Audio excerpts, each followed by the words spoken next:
The DunnWisdom Morning Show. I am Melissa P. Dunn, CEO of MD Marketing Network and the founder of this DunnWisdom movement. I am also a candidate for Lauderhill City Commission, seat number 2, reminding you if you haven't already made a plan to vote, please do. It is more important now than ever.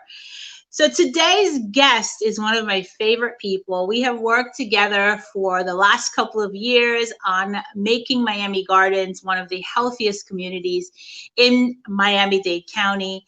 And she's my partner in crime when it comes to healthcare access. I want you to meet today Dr. Jodi Grace, who is a professor at St. Thomas University. Good morning, Dr. Grace. Good morning, Melissa. I'm so glad to be here with you. Yay! Hey, Miss Joy. Wonderful. Thank you for watching.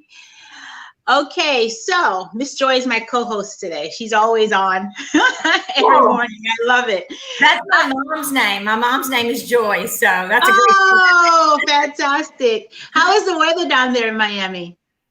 Here where I am, it's really rainy. No, same thing here in Lauderhill in Broward County. It's dreary. So I hope anybody else who's watching from the rest of the country or the rest of the world, I hope that you're having a nice sunny day. So Dr. Grace, tell us a little bit about yourself. Are you from South Florida?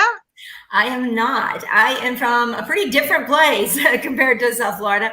I am from a small rural community in Northwest Tennessee. It's 2.5 hours north of Memphis and 3 hours west of Nashville. So there's really there's no big cities around us. It's called Union City, Tennessee. So I grew up there, and small town, which has its amazing qualities and its challenges in a small town. And so quite a different experience growing up in a small rural community where I spent a lot of time outside with a lot of dogs. That's really not mainly a lot of dogs. I'm sorry? I said, that's so cool. Hey, is your town close to the Smoky Mountains? Other side of Tennessee. So I have some family near the Smoky Mountains, which is gorgeous, by the way. Yeah, they're on my list of places to visit. Do it. And if you can go like now, October is a great time to visit because of the fall foliage, right? It's beautiful. Yeah. And I love the outdoors. So, whether it's Tennessee mountains or Northwest Tennessee is a little bit more agricultural, right? Not as rolling hills or the beach in South Florida. I like to be outside. So I love it. Yeah. So small town growing up, very rural. And, but it's a cool experience. And then now living in Miami, in the Miami-Dade area, it was an experience that I think my family said, I heard they put bets down and they said I would last 6 months. So, okay, this is year 14. Yeah. How long has it been now? 14 years. They definitely lost the bet. I did, And it truly, the thing that I love the beach, and everyone knows that about me, but it's really the diversity. I really, where I grew up, there was not as much diversity. And I love here in South Florida that you can meet someone who's from a different place every single day, and you can learn about those places, right? So I've learned about different countries in the world, and I love that about South Florida. Oh, that's fantastic. Hey, Sophia, I saw that you're watching. You said good morning. Welcome. Thanks for watching, my love. So what made you decide to become a psychology professor? There's a lot there. So, growing up, my mom was a kindergarten. She's a retired kindergarten teacher. So I had the great privilege of, growing up with a teacher as a parent. So I loved to read at a young age, which is really due to my mom and my grandmother. So I read all the time, and I had all these great career aspirations, one of which was not to be a professor. I wanted to be a jockey. I kind of outgrew that one. I got a little tall, I guess, and bigger for that one. I wanted to be an FBI agent. Yeah, all sorts of interesting career aspirations. And I remember when I was in high school, my English teacher said, you know what, you're going to grow up and be a teacher just like your mom. And, I think teaching is amazing. I'm a teacher now. But at the time when you hear that in high school, right, you're going to be just like your mom, I thought, no, I'm not. So I remember saying no. But as I got older in college and then went into grad school, I kept noticing, you have to notice things that people tell you and you have to feel it in your gut. I kept having people ask me if I could help them tutor, whether I used to play the saxophone. So can you tutor a middle schooler? Wait. Stop. I did not know that about you. You play the saxophone? Alto and tenor. Yeah. And piano. Yeah. I was a music minor in college. college. I know that. Oh, wow. Okay. Yeah, I'm a little shy about it. I love music, and I was a music minor in college. But yeah, I was marching band all the way, like with my alto saxophone and tenor. I played in a jazz band in high school. Yeah, I know, right? So at our next Live Healthy Miami Gardens event, at our next mental wellness conference, you're going to be providing the entertainment. Oh, I know, for all these years, and I just really never enjoyed, this is terrible to say, but I didn't really enjoy performing for others. I really enjoyed it for myself. So, awesome. But when you're supposed to perform for others, and all those recitals throughout my life, I was tortured because I was generally the last one to go, because a lot of kids play instruments when they're young, but as they get older, they quit and other things happen. So I stuck it out. I loved it. So I was always like the finale, because I was the oldest in recitals. So I got to sit through an hour of nerve-wracking waiting for my performance. Whew, there were a lot of stressful days in my childhood on that. So I kept being asked to tutor kids on things, and I enjoyed it. Like, I always enjoyed it. Then when I was in graduate school, in college, I thought I wanted to be an attorney at one point. I'm good at arguing. And then I just decided it wasn't for me. But as I continued along, I found psychology fascinating. And my field of psychology is social psychology. So I'm not a therapist. And sometimes people haven't heard of social psychology. But basically, social psychology believes that the best predictor of how we think, how we feel, and how we behave is the social environment in which we find ourselves. So that means like our culture, the people around us, what's happening in the time around us, like 2020, that affects how we think, obviously, how we feel, and how we behave. In college, this field spoke to me because the founders of this field were fleeing Nazi Germany. So the field that I'm in studies things like stereotyping, prejudice, discrimination, genocide, and why ordinary people in these powerful situations will sometimes engage in behaviors that could be heroic or that could be really inhumane. So I was fascinated by that. Still didn't think I was going to be a professor or a teacher, but I started TAing. And I saw other people saying things like, I got to go to office hours, or I have to go do a review session. And I kind of loved it. So I started paying attention to that and ended up right back where my high school English teacher told me I was going to be. Teaching, just like my mom. Hers were kindergartners, mine are college students, but same thing. I can tell you, you're an amazing teacher. Your students absolutely love you, and I love you. I love working with you. Hey, but you just kind of made me think a little bit when you described social psychology and the dichotomy that exists when things are happening. Like, for example, now we're in a particularly hostile, what feels for me a hostile political season, right? Yes. And I've seen where families and friends have been ripped apart by political ideology. How can you put that in a social psychology context for me? Yeah, it's even as a social psychologist, and we study this, it has been challenging to watch this year. There have been times historically, just to name a few, where we have seen families really on opposite sides of something, and those have been really terrible times. If you can reference Nazi Germany, you can reference the Civil War in the United States, these historic events. But one thing that we know as social psychologists is that we are a product of what we call our socialization experiences. So basically that means, what our teachers tell us, what are these experiences? What our teachers tell us, what our parents tell us, and our family members, what our peers tell us, what our preachers or priests tell us, what media tells us, and just our own experiences we're having in our cultural environment. These things create who we are and what we believe, right? So there are times when I'm sort of shocked by what beliefs people may hold. And one thing that I try as a social psychologist to remember is that people are a product of their socialization experiences. So what that means is sometimes people have not had diverse perspectives. They have not had lived experiences that other people have had. Now, I believe that adults need to go out and expose themselves to diverse perspectives and educate themselves on issues. But patience is good. I read a really interesting article about someone who grew up in Westboro Baptist Church, which is the Baptist denomination. I'm sorry, that's not the Baptist Church.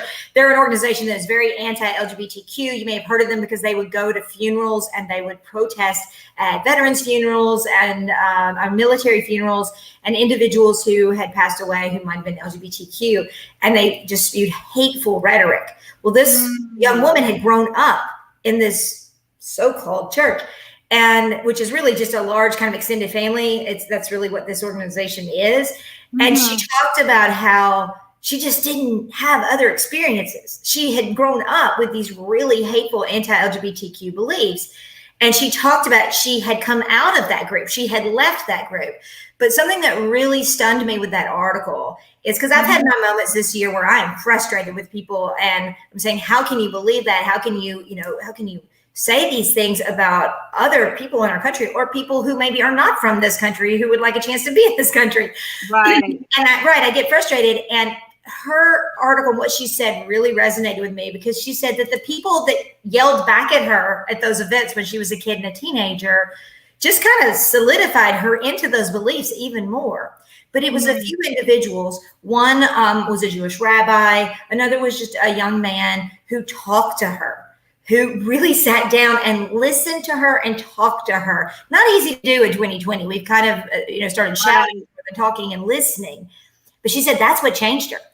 Some people who saw her as human, right? And not just as an entity to sort of obviously be angry with. I mean, they were really hateful coming to these funerals, right? Unwanted at these funerals. But some people who said there's a human under here who has maybe not had opportunities that I've had. And the article also talked about another woman who said, I've had opportunities. And I would say that I try to be patient, and I'm not always, because, I grew up with a mom as a kindergarten teacher who it's a kindergarten lesson, right? I mean, my mom always told me, you be kind to everyone. You treat everyone kindly. Yes. Lesson, right? Yes. And that's one of our motto here is being kind and loving with yourself first. And once you do that, then you can extend that to the rest of humanity. And you know what? I think you really have a good point. So what I'm hearing you say is that our environment affects how we behave and how we think and how we feel. Exactly. And as social psychologists, we believe it's the best predictor. We do acknowledge personality matters. There are different personality types, right? But ultimately, those different personality types, that can even be overwhelmed in these powerful situations. We are living in what we would call a powerful situation in 2020 with just so many different challenges. So it at times overwhelms our personality, and that doesn't have to be negative, right? I mean, there are people who can find ways in this challenging time to reach out, to help others. So it doesn't predict negativity necessarily. It can, but it can also predict really selflessness and helpfulness. But it's ordinary people can do extraordinary things. Yes.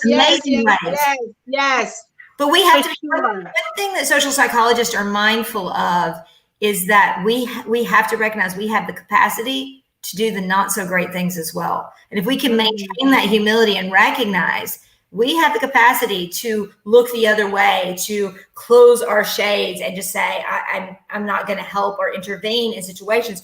We have to be mindful that we all have the capacity for that, but we also have the capacity to be so amazing during these times. But you know what? Self-care is going to be extremely important, as you said, and what we talk about in psychology known as self-compassion. So self-compassion. I love that. Yeah, I love that. Talk about that if you want. I think it's so important. It's been helpful to me in 2020. Yeah, I sure. think you have it. I mean, you already said that you have to start with self-love. So self-compassion is really just showing the compassion to yourself that you would show to others. So I know that in 2020, I know that the question of sort of getting it done, right? Yeah. I was thinking about that and reflecting on that. And I thought, I don't know that I am in 2020. I don't think I'm hitting a home run anywhere, Yeah. But you know what? No, you brought a good point, Dr. Grace. Here's what I've decided for me for 2020, right? When the pandemic hit, as business slowed down, a lot of people lost their jobs, and I've used it as an opportunity to redefine what getting it done means for me, right? So there's the being and there's the doing. Yeah. So when people think about getting things done, a lot of times they think the mechanics of, doing things. Productivity. But I also think getting things done could be an internal process too. Absolutely. You talk about, clarifying your thought, taking care of yourself, meditating, praying, really building up your defenses, putting on your own masks. And if that means that you're not as busy, that's okay. It's Absolutely. both the being and the doing. Absolutely. If I can share something that my students reflected on, we had a meeting, a psychology club at St. Thomas University, and we wanted to do some sort of check-in. It was a virtual meeting, and so we usually did icebreakers, but our traditional one wouldn't work. So we just asked a simple question. We asked everybody to check in, and we said, okay, it's been a challenging year, but come up with something and say something that has been good about the year, something that maybe you accomplished or an experience that you had, something that's been good. So I was really impressed with the thoughtfulness of the students as they went around and shared, and all of them shared. They didn't have to, but they all did. And they kept saying things that matter. They kept saying things like, well, this allowed my family and me to spend more time like we used to when I was a kid. So these are college students now, right? Like they said, we're playing board games again, and we hadn't done that in years. We're sitting together and having meals, and we hadn't done that in years. And I was just like, wow, my family's in Tennessee, so I haven't been able to have that opportunity. But for the local students, they were recognizing that was a great thing about 2020, that they were able to be together more because they weren't, and they even quote, one of the students said, we're not running off in different directions like we usually are. And then a few students who were like me, whose family was maybe somewhere else, a couple of international ones as well, said that they worked on themselves, just like you said. And one said he wanted to work on his mental health. I mean, this is a college student, right? A young college student. He said, I really worked on my mental health. I knew it was important in this time period. So I've done a lot of meditating. I've done a lot of journaling and writing. And other students said that they had spent time exercising when they could, getting outside when they could. But I was really impressed, I guess is the right word, with just their thoughtfulness over it. And when asked to reflect on the positive, they were ready. I mean, they could recognize in 2020 where, and it wasn't producing necessarily, like you're saying, in the traditional sense, but it mattered, right? Working on themselves, spending time with their loved ones. So it was a beautiful icebreaker, and way better than the one we'd had before. So you never know what changes can bring, right? Yeah, for sure. Hey, Dr. Grace, could you tell us a little bit? I know that so at St. Thomas University, I know that you teach, and you also are the sponsor for the psychology club. But my understanding is that you also do social psychology research. Yes. Right? So, could you share with us some of your research and what you found? And warning, anytime you ask a professor about their research, you're going to have to interrupt me, okay? Because we can get winded. That's right. Anytime you ask a professor about their research, like to everyone out there, fair warning, you're going to need to interrupt them. So my own personal research looks at psychological reasons for medical delay and avoidance. And I focus, there's so many reasons people delay going to the doctor or avoid going to the doctor, right, when we need to go, or avoid screenings like mammograms or cervical screenings like pap smears or colonoscopies. So, or STI screenings or HIV tests, we like to put those off or avoid those. So what are the reasons? There's so many reasons, but I focused on one area specifically, that is identity concerns. This sounds like a weird one, right? But it's concerns over how we might be viewed by medical practitioners, by others who know we went in for perhaps an HIV test or an STI screening or mental health counseling, because people may hold certain views and we worry about how we'll be viewed, or what it's like to reveal to a doctor that you have an embarrassing symptom, or maybe you haven't followed their protocol, or do you want to admit that? So I studied sort of how these concerns over how we're viewed by others, which had not really been focused on in the health literature, why those matter, and they are a big deal. There are people out there who go to the doctor consistently, good for them, and they're very honest with their doctor. That's wonderful. But there are others of us who have put it off and been embarrassed that maybe we haven't been to the doctor in a while and we're going to have to tell them that. We haven't been to the dentist in a while and we're worried about what that might mean. So in that sense, identity concerns are going to play a role, and they lead to more delay and more avoidance. Feeling that you're going to be judged at the doctor, feeling like the doctor may discriminate against you because you are from a certain ethnic group, or your language, or your culture, or perhaps you're LGBTQ, right? And you're worried about how you will be treated. These things lead to medical delay and avoidance. This is problematic.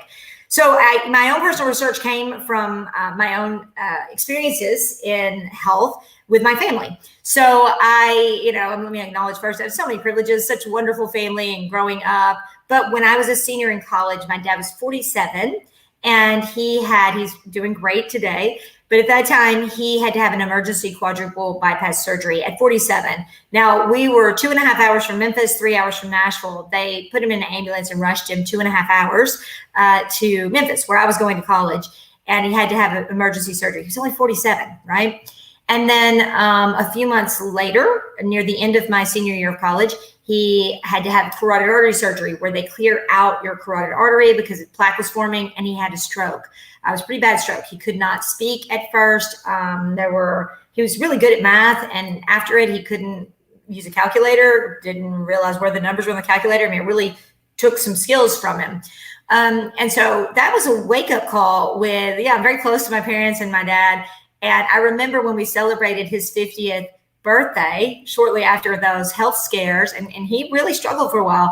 I remember we did a through the decades kind of party, and I helped throw it. And, sometimes we talk about getting older and we talk about it negatively. We did such a celebration at that 50th birthday party for him. It was just a celebration of life. And so it sort of made me realize life is short, days are numbered. And I also watched my dad, he interestingly interact with the medical practitioner. So my dad looked like the picture of health. He really did. Mm-hmm. He has this sort of, the old school Marlboro man approach. He had this sort of cowboy, independent, he loves horses, and he's very kind of tough, but a jokester. So when he would interact with the young female nurses who would come in and say, "How are you feeling, Mr. Grace?" He'd say he wasn't feeling good, but he would say, "Oh, I'm good." He did not want to take on that identity of being sick or weak or needing help. Right, and I loved that and how hard that was for him. And my mom, the teacher, would have to be his patient advocate because she would tell on him. That's not true.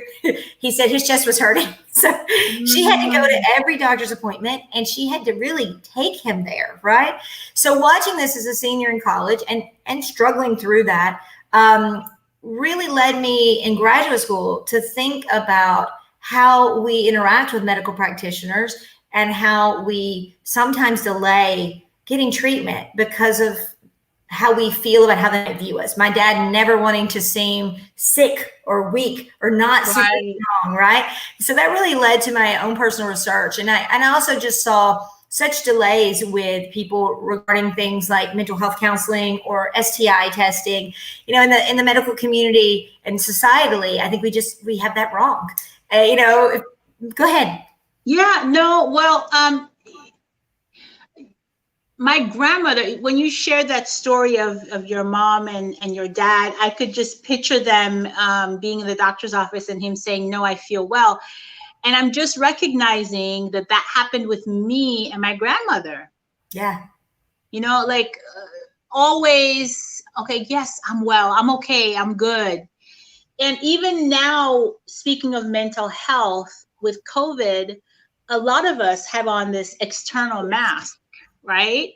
Yes. And I'm good. I'm well. I'm fine. I'm blessed. I'm highly favored. And all of that, the blessed and highly favored part, it may be true.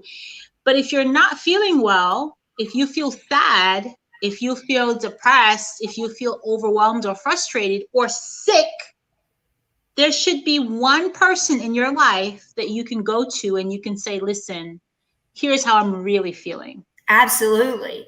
And, and that's something in my research I care so much about is, first of all, it's great if you have a patient advocate in your family. But if you don't, that medical practitioner that you interact with, that doctor, that psychologist, that therapist, it needs to be a good relationship. So if you feel like they kind of rush you out and don't give you that chance to really have a moment to say, I'm not feeling great, you really need to encourage them to sit down and listen to you, or you need to think about changing doctors. I know that, I say that and that can be challenging, but that relationship is really important. So you don't need to feel judged by them. I'm not saying that the doctor has to say that you're great at everything, but you need to have an honest conversation and not feel like, well, I can't tell them that I didn't do this, or I can't tell them this because I'm going to get in trouble right at the doctor. That should not be the relationship that you're having. You need to be able to go in and say when things aren't okay. Interestingly, I collected some data once asking people, since I study identity, how do you want your doctor to view you? It's just sort of an interesting question I did, where I wanted to say, like, what will people say? What will people say about how do you want your doctor to view you? That's not a question you get very often, right? And the answers were telling. People said healthy.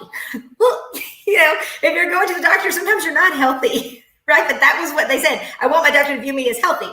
I said, that's a problem. They also said things like smart. And I thought, oh, whoa. This is why I talk about this a lot. MDs have their own educational experience and other people have their expertise areas. And Correct. Right. So just because you don't know a word that they use doesn't mean anything about your intellect. That is just, and the doctor, a good professor, a good therapist should explain it in ways that make sense without using jargon, right? So, but I thought that was interesting. People are like, oh, I want my doctor to think I'm smart, meaning they're not going to ask them to clarify. Again, that's worries about how the doctor's going to view you. They're going to think, oh, I don't understand it. I don't know my own body. Those are fears that people really have. I think in terms of challenges in my family, unfortunately, on my dad's side of the family, it's really been a struggle with longevity, meaning they haven't lived very long, mostly with cardiovascular problems, but also cancer, but, really not making it to 60. My dad is 73 with a lot of interventions and medical interventions. And when he had that stroke, Melissa, if I can give a shout out to, because I talk about medical practitioners and being better, but I do want to say that when he had his stroke, he was in the recovery room and the nurse was on her game. She saw the instant he had the stroke. She was talking to him when, what can happen where his face sort of pulled back. She saw it happen. She saved his life and saved him from having more debilitating challenges because she was at the top of her game on that day. In her shift, she was really doing the work that is difficult work. Oh goodness, what healthcare workers are doing right now, right? But that's the reason. So Dr. Grace, I know, since you brought up the stroke very quickly, can you just say how to recognize it? I know there's a formula. Thank you for bringing that up. So I would love to, because I want people, not just to hear my story, but to take away some things that they can share. I tell my students this as well, like, know these things. FAST is the acronym, FAST, F-A-S-T. So if you recognize face drooping, right? Face pulling back or face drooping, arm weakness. So the F is face drooping. The A is arm weakness. The S is slurred speech. The T, time to call 911. With strokes, you only have a limited amount of time. The faster, the better. If you are worried about, oh, I don't know, is this something major? Right there, those identity concerns need to go out the window. That's why T and fast is time to call 911. So face drooping, arm weakness, slurred speech, time to call 911. My dad had a warning before his stroke. He went into a store and they asked for his address and it didn't come out right. It jumbled up when he tried to say his address. He hurt himself and it sounded warbled, right? He told us this, of course, way later after he'd had the stroke, and he just backed out of that store because he was embarrassed. He didn't know. He just left.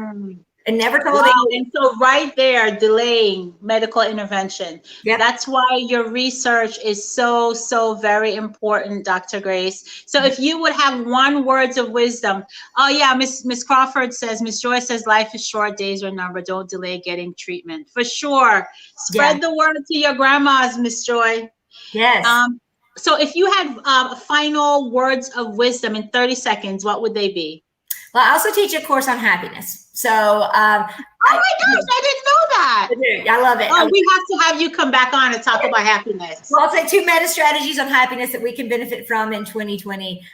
One is gratitude. We know that, but the practice of gratitude, it is backed in research. So if you can take time in the morning just to say some things you're grateful for. In my family, one of the things that I would write down would be, right now, no one in my family is in the hospital. And when you write that down, no matter the kind of morning you're having, it gives you perspective to say, nobody in my family right now is in the hospital. And that's the case today. And that's a really great thing. So one of those meta strategies to be happy and to change your perspective, even on dreary days in 2020, is to come up and think about something that you're like, wow, that is so true.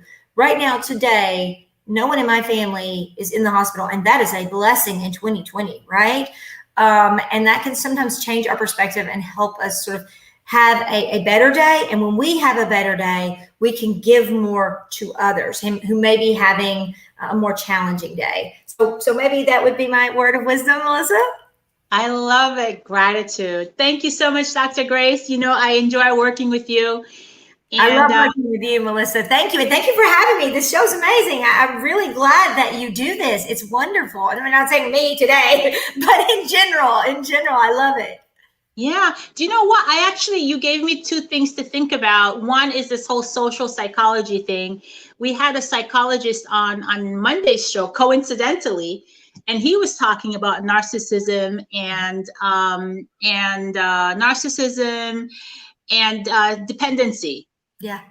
And how challenging it could be for folks who are in relationship with people with those types of personalities. And then here we are today talking about medical delays and social psychology. So I think it might be cool to put together a panelist of psychologists to talk about the various issues that we're facing in 2020. So Natasha, let's put that on the list of subject matters to talk about in the future. Thank you, Dr. Grace. I appreciate you. Melissa, thank you so much, Melissa and Natasha. Thanks so much. Have a wonderful day, everyone. Enjoy your day. All right, take care. All right, you guys, thank you so much for watching today's episode of the DunnWisdom Morning Show. I will be back here tomorrow at 9 a.m. and I'm going to be sharing with you tomorrow some personal lessons learned over the last couple of months as I have been kind of navigating through this pandemic while running for office and growing a business. Thank you for watching. Remember, be kind and loving to yourself. You absolutely 100% deserve it. Be well.